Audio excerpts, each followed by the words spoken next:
Reforms. So, starting off, a big part of the reforms was the Second Great Awakening, which was a Protestant religious revival during the early 19th century in the United States. And the causes were enlightenment, a rise in thinking through reason, and rationality over emotion. And some of the effects were a rise in church attendance, and then the Baptist and Methodist Church began to rise. And the leader of the Second Great Awakening was Charles Grandison Finney, who was originally a lawyer but became a Presbyterian minister and kind of started the old Second Great Awakening. It was kind of a role model for it. And he preached the idea of religious revival all across the United States, and he kind of gets credit for it. Another big movement that was shifting in the 18th century was abolition, and this went hand in hand with the growth of slavery. So as the economy was growing, the need for slaves did as well in the South, and the invention of the cotton gin definitely catalyzed this and made the need for slaves just skyrocket as to what it was before. So despite them not being able to get more slaves from overseas, the domestic trade still flourished, and in the South, abolition grew over time as well as people saw how they were treated. And most of the abolitionists were religiously motivated. However, there were also some that just had ethnic motives. And so one of the most famous abolitionists was Frederick Douglass. He was born around 1818 in Talbot, Maryland, and he doesn't know the exact date, but he was born to a Native American mother and an African American father. And he was born into slavery and bounced around between many farmers until he was sent to Edward Covey's farm. And Edward Covey apparently beat him and was very cruel to his slaves. So he escaped and took refuge with David Ruggles, who sheltered him. And later he became well known for writing the North Star, which is the paper that Frederick Douglass wrote and published in Rochester, New York. It focused on multiple oppressed groups such as women and other immigrant poor workers, and it had a slight religious influence. And it later merged with the Liberty Party paper of Syracuse, New York, and was renamed Frederick Douglass's paper. Some more famous writers of abolition. One was William Lloyd Garrison. He was an abolitionist, a journalist, a suffragist, and a social reformer.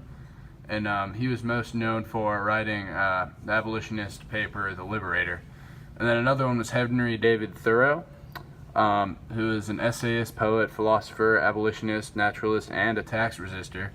And he was most known for his famous article, Civil Disobedience. And The Liberator was a weekly abolitionist newspaper. It was by William Lloyd Garrison. It was most religious rather than political, and it appealed to the moral conscience of readers, urging and suggesting them to demand the freeing of slaves. So, women also played a huge role, such as Dorothea Lynn Dix. Dorothea Lynn Dix was most famously known as a nurse who fought for the rights of individuals with mental illnesses. She helped change people's perceptions of these populations. Dorothea Dix was also a social reformer who was dedicated to improving the treatment of the mentally ill and the health conditions of prisons. She created the first generation of American mental asylums. The Grimke sisters, Sarah Grimke and her sister Angela Grimke, both had antipathy toward both slavery and the limitations of the rights of women. In 1821, Sarah became acquainted with the Society of Friends, and in 1835, Angela wrote a letter of approval to William Lloyd Garrison that he published in his newspaper, The Liberator. Lucretia Mott was a 19th century feminist activist, abolitionist, social reformer, and pacifist who helped launch the women's rights movement. She co-wrote the Declaration of Sentiments in 1848 for the first Women's Rights Convention in Seneca Falls, New York. The Declaration of Sentiments was signed by 32 men and 68 women. It demands that women get the same rights as men and that society would acknowledge those rights. It was a controversial document but became the basis for the 19th Amendment, in which women received the right to vote in 1920. The Seneca Falls Convention was the first women's rights convention in the U.S. It fought for the civil, social, and religious rights of women. The conference took place in Seneca Falls, New York, in July 1848. The meeting launched the women's suffrage movement. Eli Whitney, American inventor best known for the cotton gin. He developed the concept of mass production and interchangeable parts. He grew up on a farm and loved machine work and technology. The cotton gin was invented by Eli Whitney.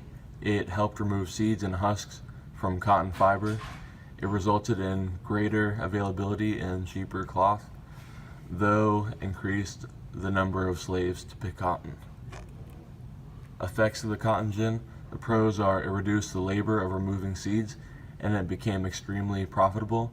The cons are increased demand for slaves and increased demand for land. Joseph Smith, he was an American religious leader. He was a founder of Mormonism and the Latter-day Saint movement. He published the Book of Mormon. The Mormon Trail was a 1,300-mile route that the member of the Church of Jesus Christ of Latter-day Saints traveled.